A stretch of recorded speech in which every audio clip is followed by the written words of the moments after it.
Welcome back to the Future Cities podcast for another episode. I'm Jason Sauer. And I'm Stephen Elser. I want you to take a moment and to picture in your mind what you think of when I say the word infrastructure. Chances are that you imagined a road, a bridge, a tunnel, or maybe even a sewer. Man-made structures designed with a very specific function in mind. These highly engineered, hard structures are often called gray infrastructure, and for a long time, that was the only type of infrastructure that anyone ever talked about. But in the 1980s, scientists started arguing that more natural spaces and landscape features within cities should be considered infrastructure as well, a kind of quote, unquote, green infrastructure. And although there's no one definition for green infrastructure, and the definitions that exist are evolving, in general, green infrastructure refers to a landscape feature that uses natural elements like trees or soil to function toward a goal that humans desire. So some specific examples might be a natural forest land that we can decide to conserve, so it provides purified drinking water. A famous example of this, of course, is New York City's forested watershed that is now being protected. Or, for example, urban trees, which we might plant to help make cities feel cooler on the ground.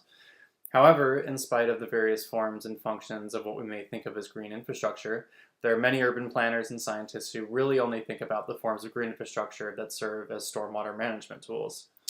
But even green infrastructure that is specifically designed for the purpose of stormwater management might provide a lot of other additional, even unintended services to a city.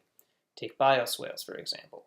A bioswale is a vegetated ditch usually located adjacent to a street or a parking lot that allows rainwater and runoff to soak into the ground rather than flood the streets. As the water moves through the soil and vegetation, pollutants from this street runoff are removed, making that water cleaner before it re-enters a nearby stream, ocean, or aquifer. In addition to the stormwater management services, though, bioswales can also promote biodiversity, can be aesthetically pleasing, and can even produce cooling shade, depending on the selected vegetation. These benefits, although not the primary focus of bioswales, are still important. It's also worth noting that though green infrastructure can provide a number of services, it can also come with a number of negative consequences, which we generally think of as disservices. So, for example, a pond designed to control floods can also be a sort of breeding ground for undesirable organisms like mosquitoes. And urban ecologists and city planners have increasingly been interested in studying, designing, and managing for the whole suite of services and disservices that the spectrum of gray to green infrastructure provides. And so research has shown, for example, that traditional gray infrastructure generally provides a narrower range of services than green infrastructure, but gray infrastructure can obviously be very effective at what it is specifically designed to do. So drainage pipes are extremely good at moving water quickly, and though there are green infrastructure alternatives, not much can really keep up with a well-engineered drainage pipe. Green infrastructure, on the other hand, though, generally provides a much wider range of services than gray infrastructure, and that includes ones that are very difficult to engineer. In this episode, we're going to explore the role of urban wetlands as green infrastructure in Valdivia, Chile. Valdivia is a city in southern Chile located in a highly biodiverse region at the meeting point of three rivers and only about 10 miles from the ocean. In 1960, a 9.5 magnitude earthquake, the largest ever recorded, caused a large subsidence in the city, making way for a network of wetlands. Since then, the city has variously conserved, managed, and filled in the wetlands as Valdivia has grown. These wetlands can be found all across the city, from the urban core to the river's edge, and they provide a large range of ecosystem services. Blackberries especially like the edge soils around the wetlands, and you can eat them right off the plants. Some people still practice native weaving using wetland grasses. They are also home to many species of lizards, frogs, birds, and plants that you would not find in other places. Biodiversity in wetlands can, in turn, contribute to city residents' sense of place. Their home is a place where you can find all of these things, and they can take comfort in that. The black-necked swan, for example, is a cultural icon for the city, and there's even a brewery named after it. And so to better understand the wetlands and their role in the city, we decided to talk to two practitioners in Valdivia that are both working on the wetlands on different projects and in different capacities, but with the same broad understanding and approach toward wetlands as green infrastructure. One of our guests will mention an environmental disaster involving the black-necked swan, so we just want to give you a little bit of information about that event. In 2004, a pulp mill opened up north of Valdivia along the Cruces River. Discharge from that mill was released into the river, which then flowed downstream into nearby wetlands. And this discharge contained many pollutants which harmed the wetland and was ultimately responsible for the death and migration of thousands of black-necked swans. We'll hear more about the significance of that in just a bit.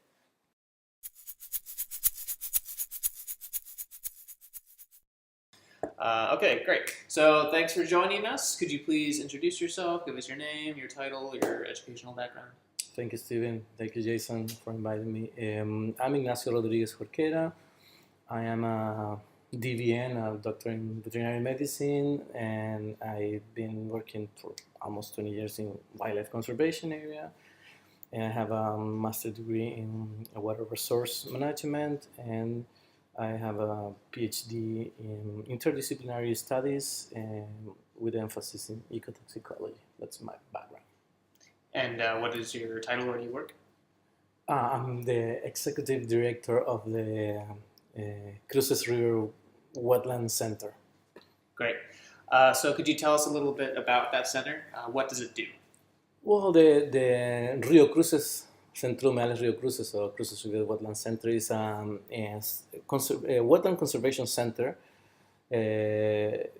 which mainly aim is to produce information, so do research, do environmental education and environmental awareness, and do is trying to produce information for conservation and advice for conservation of the wetlands, and also is work with the governance system of the center itself as an example of other conservation institutions. So I have these four pillars. Thanks. Yeah, you said it earlier in Spanish. I was just remembering. Okay, great. So why is it important to study the wetlands in the context of Valdivia?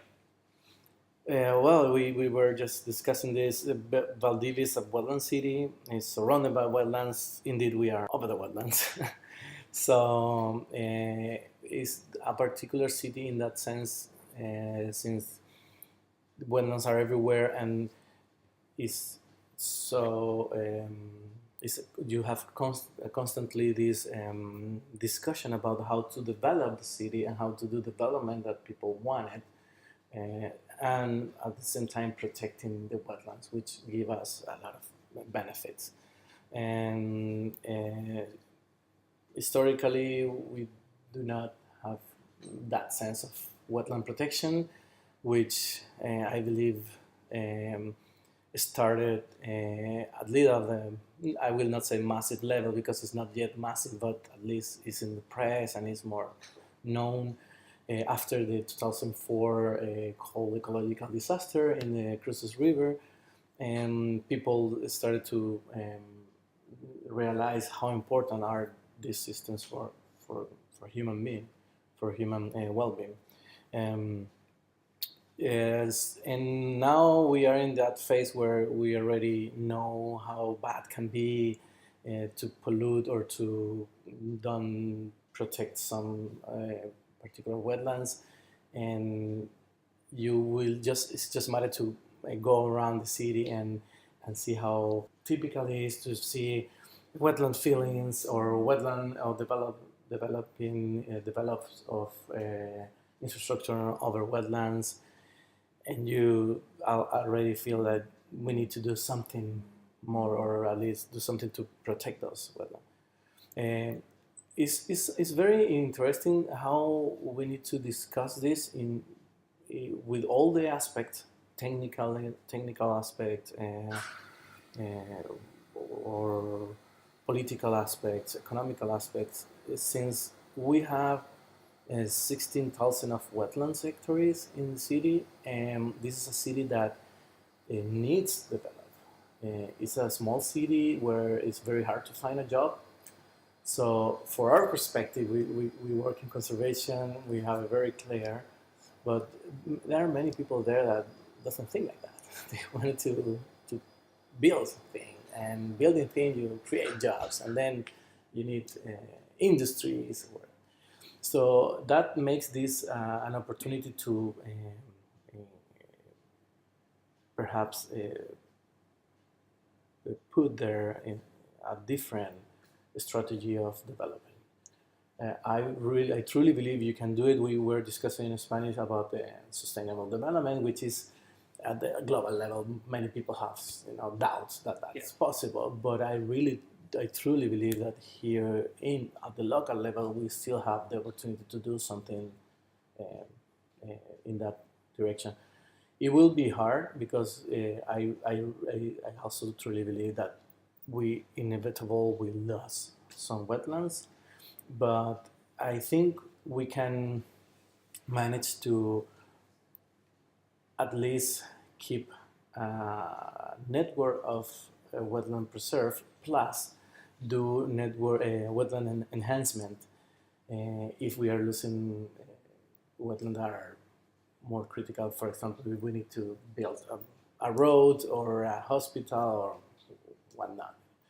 So I think there are options to manage this. It will be the problem is we need to have information. I know both of your work, and you're doing a great work in producing very key information, and not just because it's demonstrating how wetlands are critical for our society, but also because it's here. It's local information for the local wetland that you live nearby, and that produces a different effect in people. So I think that's Valdivia. Valdivia is a key place to study wetland, and I really hope, and we are doing a lot of work, and we are really committed to be a reference Wetlands Center within a few years, hopefully. Great.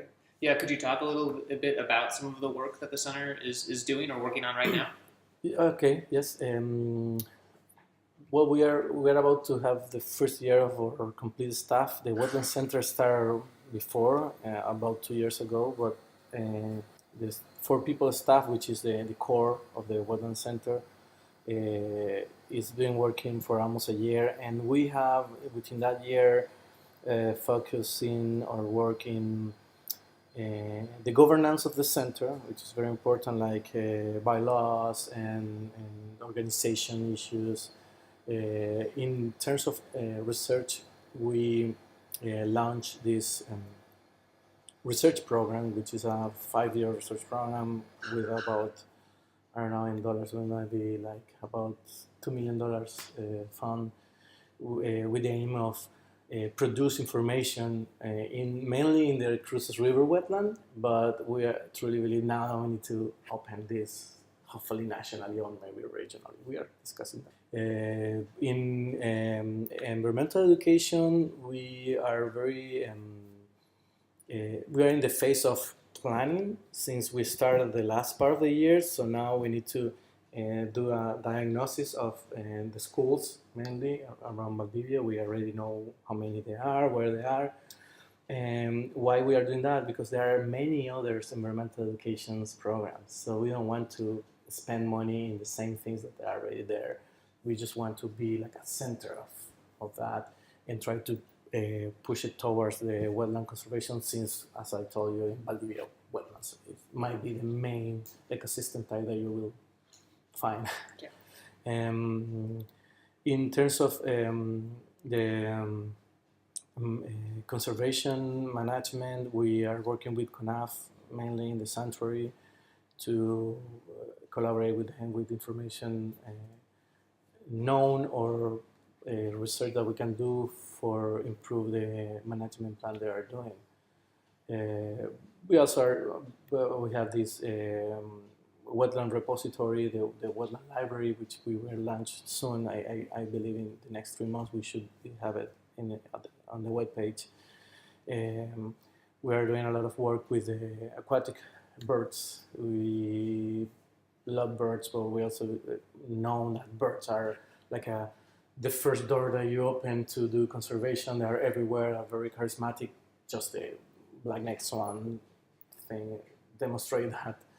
And with that, we are doing census of aquatic birds, and we are also doing tourism research. I also forgot to mention, we are working in the Code of Ethics for Bird Watching, which was part of a list of to-do lists that came out after the first Avitourism birdwatching conference that we co-organized here with the Tourism Institute. So is that the approach? Like, okay, we want to do a meeting, but we want to take something back from that meeting and we want to publish. From that meeting, we already sent a paper, an environmental education paper about the power of bird watching. Okay. And we got the code that is outside. I invite you to go there, and it's in Spanish, but if you want to answer in English, it would be totally okay. And we didn't have that. And talking about that code is like talking about this is the way to do sustainable development, or the bird watching is very particular because you get some material benefits, money, just because you are watching birds. So I think that's very powerful. But it's not just bird watching. It's the hiking, that you can do hiking plus bird watching, you can do kayaking plus bird watching, you can do boat trip plus bird watching. So it's the first door for us was the first door. That's why we put it in our board. We were very strong saying, let's start with this, and we have a successful course of that. Yeah, that seems like a really great idea. I know you mentioned earlier that it can be hard to find a job here, and so a lot of people want to keep building, and that might be bad for the wetlands. But here you're exploring an option that might produce more jobs, but through ecotourism to go bird watching and enjoy the wetlands. And we already it's little. It's very little. I don't want to oversell this because bird watching is a niche, tourism, but we already have a couple of companies asking for guide. We have a boat company that have 6 boats asking us how we can do this. Yeah. It's just because we put it there. Imagine like if we keep it, keep it. So we Chileans are very particular in that. If someone do something, we want to do it. We copy a lot. So I think that is an advantage to do conservation. And it's just the first step. We have a long way to do, but we believe that we can do it in the long run. Yeah, and so you talked a bit earlier about the black-necked swans in Valdivia, and I was wondering if you could talk, what the black-necked swans mean to Valdivia, and also just about the pollution events that caused their disappearance. Well, black-necked swans are super relevant for Valdivia, but also I guess for the country. After the 2004 disaster, since Valdivia realized how important can be a bird that was charismatic, but also was the representation of something good that they have. They have this beautiful river full of a sea of black-necked swans, which is, if you don't have the opportunity to see, I know you do, but people out there come to see it because it's amazing. It's a different, it's a different experience. I'm a bird watcher. Sometimes I'm a lister and just want to see new species. But being in a kayak, quiet, surrounded by 450, 50 or 100 of black-necked swans, is something. You will not be. It's incredible. And that richness, that power, it was lost for a while. Unfortunately, it's recovering. But I think society here felt that and went out to say, no, this is not possible. And that was very fortunate for everyone, because that not just create the Wetlands Center as one of the measures, but also create an awareness and a change in the environmental institutions in Chile. So it's something that is happening in other parts, but this might be one of the, or the tipping point, perhaps, of the environmental movement. So that important it is. Right.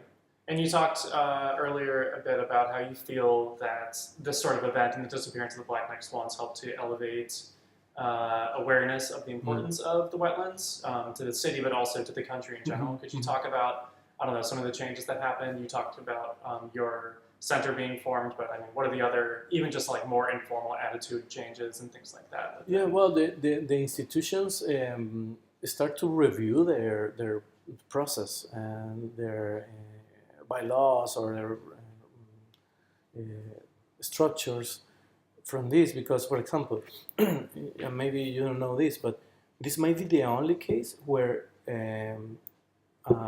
company is sued by the state of Chile, or the government of Chile. It's a state, but the government. Put it like in that way. And they won, which is something kind of odd. Now we have more of that, but by that time, but the more the more different thing is, money came back to the region. We are a very centralized country, so, and money came back not just to the region. For money was used to protect wetlands, to know wetlands. So for better or worse, that thing is unique, and I expect, you can see it already, better outcome compared to the money go to a pile of money, and then who knows in what kind of activities will be used. So that's one change. Thanks for joining us today. Could you please introduce yourself and your title? Okay, thank you, Jason. My name is Cristóbal Lamarca. I am an architect and MG in Geography and Geomatics. And nowadays I am the Executive Director of Activa Valdivia. Great. Could you tell us what is Activa Valdivia? Well, Activa Valdivia is the result of a longer process, starting like maybe 10 years ago with Vision Valdivia. It's a union of private sectors that they try to improve the city in different kind of ways, like especially in the nautic abilities of the city, like building docks for small boats, trying to set some places to row more safe. And one of those projects was to build a governance in the city that joined the public, private, academic and social sector. Because the city is not so big, so you can get those people with some representativity in one table and talk about how to improve the city. That work, it's called the Consortium Valdivia Sustentable, CVS. The CVS, it's been now like 8 years working. It's a monthly meeting. And after 4 years of that, they decide to set like a technical office or an agency that can make the things that they talk or the projects that they mention get done. And that's why Activa Valdivia get born.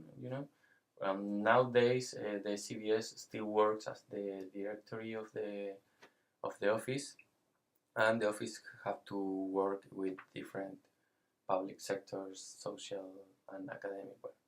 That's why we are also involved in the UREX network. Great, thank you. So we wanted to talk to you a bit about wetlands and green infrastructure. And so how do wetlands fit into Activa Valdivia's vision for the city? Well, we saw Valdivia as a very unique place, as a city different from the other ones in Chile. Here in Chile, most of the cities are very similar in the urban context. I mean, there are checkboard plots that they have only square big apples. I don't know how you say manzanas. Oh yeah, neighborhoods. Neighborhoods, so they're all square. And here in Valdivia, they are different because that doesn't fit. So the wetlands like draw the city, the beginnings of the city, and all the boundaries that they are very organic shaped. They are not like so geometric. So the Activa Valdivia sees the wetlands as the main builders of the city, and how the cities start to fit in between those wetlands that some of them are being urbanized and some other ones not, but that's like the ADN of the city for us, the wetland. Could you tell us a little bit about the project in the Las Animas wetlands? Yes, this, well, Activa Valdivia work in different axis of development, social cohesion, use of the public space per se, like in the streets. And one of them is to try to have more green areas in the city, because Valdivia is surrounded by forest and very beautiful naturescape. But in the city itself, there we have not so many trees, not so many green plazas. Only we have some parks, but they're like more in the borders of the city, and as well as the wetland. But in this case, there is a wetland really well placed in the city. It's surrounded by already urbanized areas. So with this, we are trying to set the idea of a more dense city instead of sprawling new neighborhoods, and it's a riverside of this place. So the main object is to mitigate the urban floods because of excess of rain in the future, as you have modeled, and that's the main reason why we are trying to do this. And the real thing is that we made a collaboration process with the Ministry of Public Works, that they have the idea and the money to build this riverside, and we provide the design, so we can like put the ideas of the UREX network in the Ministry of Public Works. That is not very conventional. So instead to building just one concrete wall and let people walk from over there, we are starting from another point of view, as looking at it as green infrastructure. So we first start to mapping all the context of the place, the wetlands, the lagoons, the forest that they already have, even remains of beach, of sand beach, and small stones beach, that it was in that place. So that gave us a first layer of path that people can walk, and we're trying to connect those paths with the riverside and the structure of the city. So the main objective is to make connectivity and access to this place, like getting people there without having the necessity of urbanize the whole place with concrete. Well, we are trying to set two layers in the two maybe stratos in the park, one not floodable and one floodable. So the floodable infrastructure can be damaged, and you can say it, with water, but doesn't get a loss of money in those buildings. And then the safe place could be more, for example, more expensive or more critical issues, like maybe control rooms, emergency and stuff. Yeah. Mm-hmm. But that's the main objective of this. So what are the services that Activa Valdivia is trying to provide specifically with the project in Los Animas? Well, the main function or maybe sign is to build more compact cities. So that's why we are renovating a place that already exists. That's the main issue. But then there are a lot of different functions. First, to give access to the people to this place. It's a very close nearby place, but without access. So the first function is to get access to the people, to the river, and from the river as well. Also, we are not tearing down any tree over there. Actually, we're trying to put more, so trying to contribute to the world completely in the CO2 task. And the place has a lot of history. Nowadays, nobody is using it, but before it was a beach in summertime, a river natural beach. So that the benefit of that will be to decrease the amount of cars, the private cars that go to the nearby coast here every weekend and get traffic jams. etc. All those problems, and also the cultural, like the heritage of the place, about some important battles that were there, some fortifications that there. So there's a story that we can tell through this interpretative path, and that could be like a function of environmental and cultural education that this place could provide. And well, of course, we have to wait to a very high precipitation days or a flood for some ways to test it as a mitigation part for urban flood. And well, decreased temperature and all the things that green areas provide. But those are like the main things that we are trying to achieve. I guess I had maybe one other question. So, do you feel like this Las Animas project represents a distinct change in thinking about green infrastructure or treatment of the wetlands or incorporating the wetlands into future plans of the city? Or what do you feel is unique about this project? No, I think it's actually, yes, it's a shift of paradigm in how to solve public space, and also this specific place is not only a wetland because it's also a riverside, and the riversides here, they are being all treated with concrete defenses. Yeah, they're hardened. So I think this would be one of the first projects that could try to do it in some other way, and I think that's why it's a good example to present it as a green infrastructure instead of a gray one, because the benefits are, well, much bigger or much wider than can only a well provide. And I think that we're happy to be able to cross the scientific knowledge, for example, that the ULEX network can provide us, and to put it in a legal form to work with the public ministry in Chile, that it's like a big machinery building roads and ports, and we are able now in this project to connect those two worlds, the scientific and the public one. And the design is made with private money, and the building of the park will be with public, so we are connecting all the dots that the CBS has always tried to do it. So I think we're just starting the design, but we are very enthusiastic with this project. Yeah. There are many other organizations and people here in Valdivia actively discussing the current and potential uses of wetlands, as well as the threats against them. And unfortunately, we of course didn't have time to talk to all of them.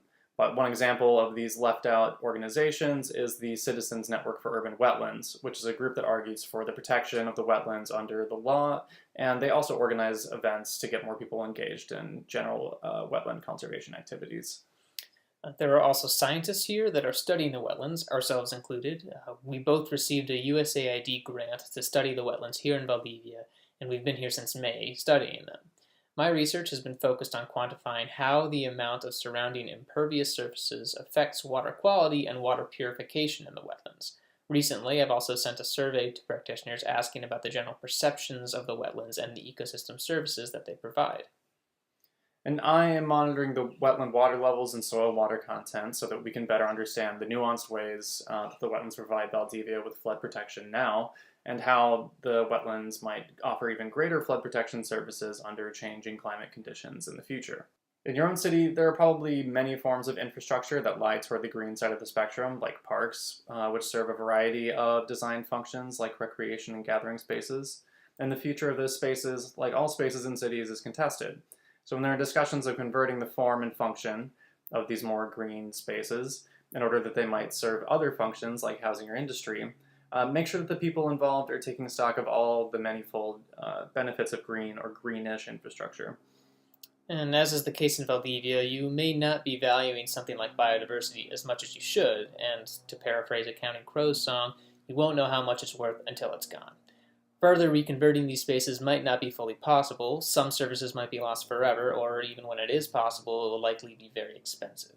Anyway, we hope this episode was useful in understanding what green infrastructure is, how we use it, and how to think about what it's providing for your life and the lives of those around you.